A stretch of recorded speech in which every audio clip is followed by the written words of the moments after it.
तो भैया इन्होंने क्या किया था समझ लेते हैं। इन्होंने एक रेजिस्टेंस लगाया, ओके, और रेजिस्टेंस क्या था, एक पैसिव एलिमेंट, बता चुका हूँ ऑलरेडी आपको, नाम इसका है भैया रेजिस्टेंस, ठीक है। इसके अक्रॉस इन्होंने वोल्टेज अप्लाई किया। क्या किया इन्होंने, एक वोल्टेज अप्लाई किया। अब इन्होंने देखा कि जब इस पर वोल्टेज हम अप्लाई करते हैं तो क्या होता है, जैसे ही हम वोल्टेज अप्लाई करते हैं तो करंट फ्लो होता है। यहां तक तो की कहानी हमें बहुत अच्छी तरह से क्लियर है। इसी पर पूरा आधारित है हमारा ओम्स लॉ, इस पे आधारित है। कैसे है देखिए कि the current flowing through the circuit, कैसे बोलता है वो कि the current flowing through the circuit, circuit बना दो, नहीं बनाना है तो आप, मैंने सिर्फ वोल्टेज अप्लाई करना बता दिया, मतलब आप समझ जाइएगा, मैंने यहाँ पर एक सोर्स लगाया हुआ है। हाँ, तो the current flowing through the circuit is, current flowing through the circuit, current किसके साथ जा रहा है, आर के साथ, मतलब आई और आर ये साथ में है। तो current, when the current is flowing through the circuit is directly proportional to the potential difference across the terminal। अब ये टर्मिनल कौन से हमारे पास, ए टर्मिनल है, ये बी टर्मिनल है।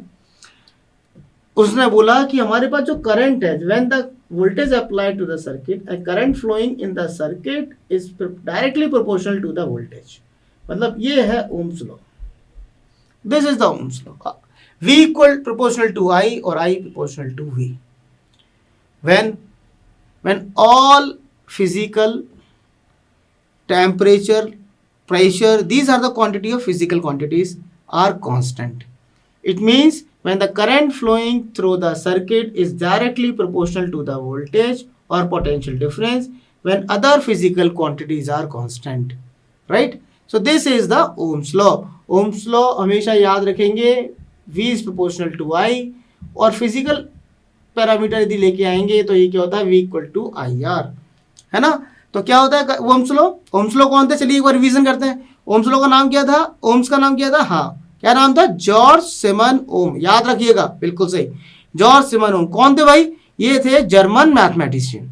कौन थे, जर्मन मैथमेटिशियन थे। इन्होंने क्या किया, इन्होंने देखा कि जब हम करंट फ्लो करते हैं किसी सर्किट में तो वो करंट जो है वोल्टेज के समानुपाती होता है, मतलब प्रोपोर्शनल होता है। चलिए फटाफट रिवीजन कर लेते हैं आप।